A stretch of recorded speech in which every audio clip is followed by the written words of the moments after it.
அவளின் பூமுகமோ இன்று பொழிவிழந்து முகம் முழுவதும் வீங்கி அகோரமாக காட்சியளித்தது.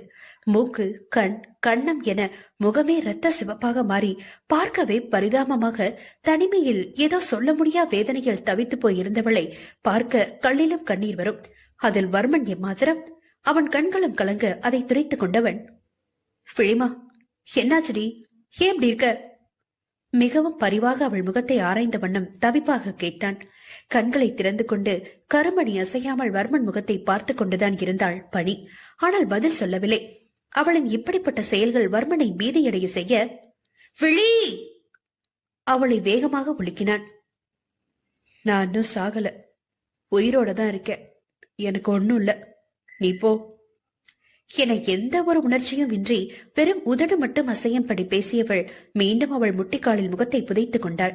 வர்மனுக்கு அவள் இப்படியெல்லாம் பேசுவது விசித்திரமாகப்பட